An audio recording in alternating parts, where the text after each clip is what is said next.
Favourite blog channel my sweet family. আমি দিশা তোমাদের জন্য আরেকটি নতুন ব্লগ নিয়ে চলে এসেছি। আর আজকে যাচ্ছি আমরা রায়গঞ্জ, কারণ আমার মাসির বিয়ে। আজকের ব্লগটা তো খুব মজার হবেই, কারণ আজকে আমরা রায়গঞ্জ যাওয়ার জার্নিটা তোমাদের সাথে শেয়ার করব। পথে আমরা কানকি মন্দিরও দর্শন করব। আর এরপরের ব্লগগুলো দারুণ হতে চলেছে, মাসির বিয়ের ব্লগ। দেখতে থাকো ব্লগটা, নিশ্চয়ই খুব ভালো লাগবে। এইখানে দেখো কত লাগেজ, একই রায়গঞ্জ অনেক দূর, তারপরে ঠান্ডার দিন, এই জন্য লাগেজ অনেক বেশি। আর বিয়ে বলে কথা। এখন আমরা যাব দিদাবাড়ি। দিদাবাড়ির গলিতে এখন গাড়ি আছে, ওই গাড়িতে করে আমরা যাব। রৌদ্রোজ্জ্বল পরিবেশ, দারুণ ওয়েদার আজকে। আর আজকে আমরা যাচ্ছি, এখানে ঠাম্মনি দাঁড়িয়ে আছে আমাদেরকে টাটা করার জন্য। এখন যাচ্ছি দিদুন বাড়ি। এই দেখো গাড়ি চলে এসেছে, এই যে দিদুন বাড়ি চলে এসেছি। ই হ্যাঁ আমরা ছোট চকি দাদু। এই যে দিদুন,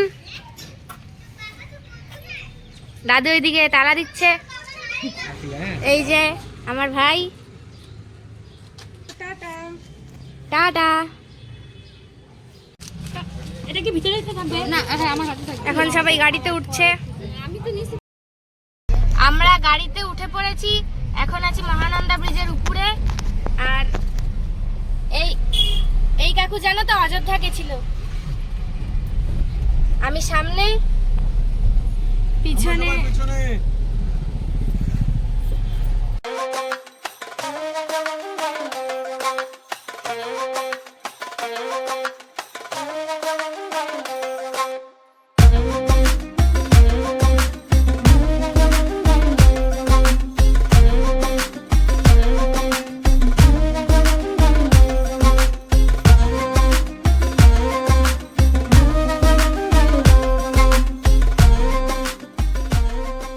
আমরা রওনা হয়ে গেছি, আমরা পেছন সিটে বসেছি। আমরা কম ভাড়া দিচ্ছি, তাই জন্য আমরা পেছন সিটে। যেহেতু শিলিগুড়ি থেকে আমরা যাচ্ছি 4-4.5 ঘন্টা আমাদের লাগবে।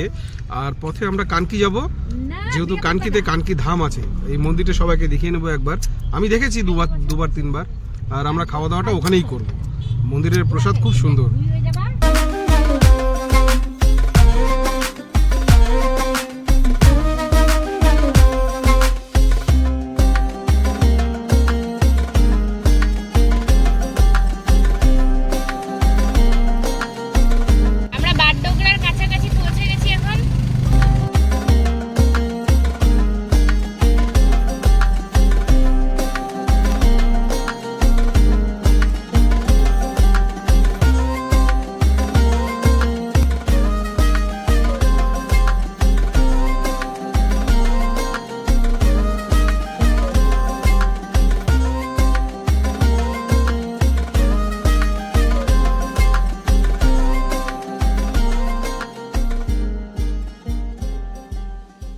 এখান থেকে বাগডোগরা 1 কিমি।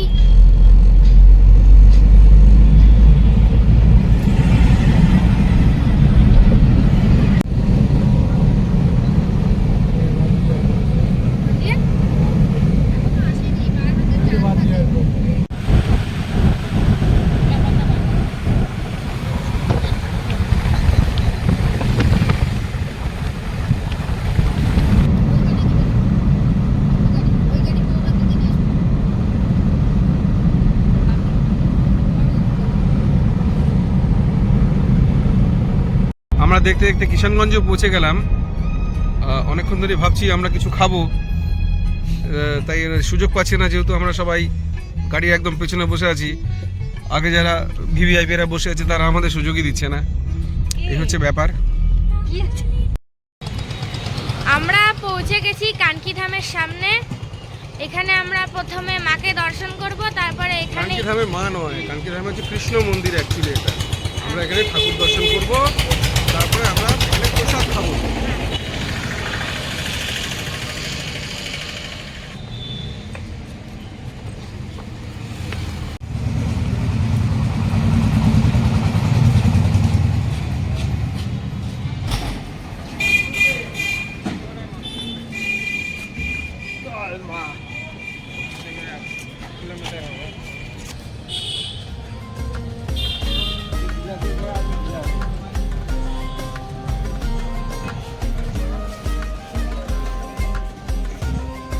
এখানে পানীয় জল আছে, এখানে খেলার জায়গা আছে,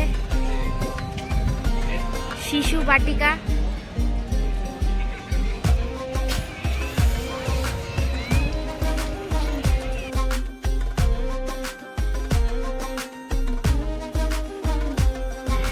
আমরা পৌঁছে গেছি কানকি মন্দিরে। দেখো পিছনে তোমরা দেখতেই পাচ্ছ মন্দির কি সুন্দর। আর এটা হচ্ছে শ্রীকৃষ্ণের অবতার বাবা রামদেবের মন্দির, কানকি ধাম। দাদুর যেহেতু এত দূর হাঁটতে কষ্ট হবে, তাই দাদুর জন্য হুইল চেয়ারের ব্যবস্থা করা হলো। কত সুবিধা হলো।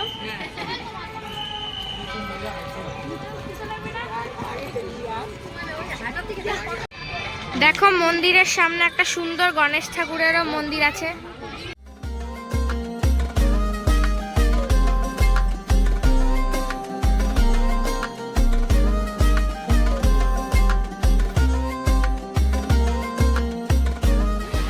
এখানে জুতা রেখে এখন আমরা যাব।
এখন আমরা সবাই মিলে প্রসাদ খাচ্ছি। প্রসাদটা খেয়ে আমরা কানকি ধামের ভোজনালয়ে যাব, ওখান থেকে খাবো, তারপর আমরা আবার রায়গঞ্জের উদ্দেশ্যে রওনা হব। আমরা ভেবেছিলাম আমরা কানকি ধামে খাবো, তো দাদু তো আগে খেয়ে নিয়েছিল। আমরা মন্দির দর্শন করার পরে যখন ঢুকলাম তখন বলছে সবে সবজি রান্না করবে, আর ততক্ষণ আমাদের অনেক দেরি হয়ে গেছিলো, তাই কানকি ধামে আর খেতে পারলাম না।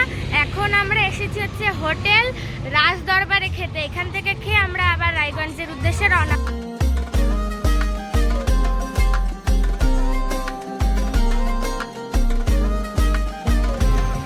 আমাদের খাওয়া দাওয়া হয়ে গেছে আর এখন সন্ধ্যাও হয়ে গেছে। সবাই গাড়িতে উঠে পড়েছে, এখানে খুব ঠান্ডা।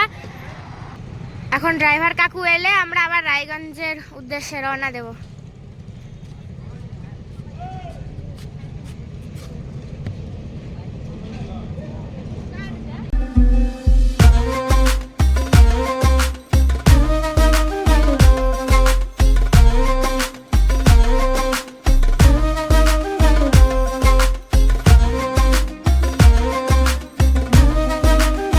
চলতেছিল না, ওই জন্য খেলতে পারছি না। হ্যালো গাইস, দাদু দাদুর দেশে পৌঁছে গেছে বল।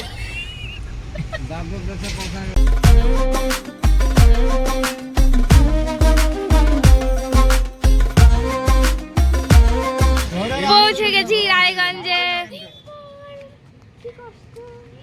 দেখো কি কুয়াশা রায়গঞ্জে, ঠান্ডা ঠান্ডা।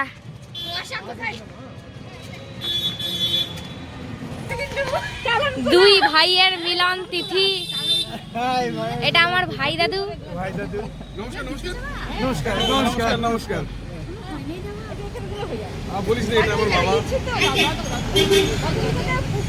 এটা আমার মাসি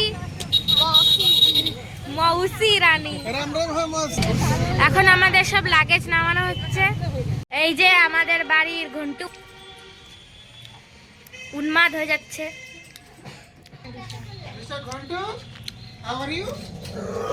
হাই উন্মাদিত। উন্মাদিত, আনন্দিত। আমরা রায়গঞ্জে পৌঁছে গেছি একটু বিশ্রাম নিয়ে। এখন ঠান্ডার মধ্যে আমরা সবাই মিলে একটু চা খেলাম, বেশ মজা হলো। আর আজকে সারাদিনটাই তো তোমাদের সাথে আমরা শেয়ার করলাম, কানকি ধামেও ঘুরলাম। তোমাদের কেমন লাগলো ব্লগটা নিশ্চয়ই কমেন্ট করে জানিও, অবশ্যই একটা লাইক করে দিও আর সাবস্ক্রাইব করে দিও। তাহলে আজকের জন্য টাটা, দেখা হচ্ছে নেক্সট ভিডিওতে।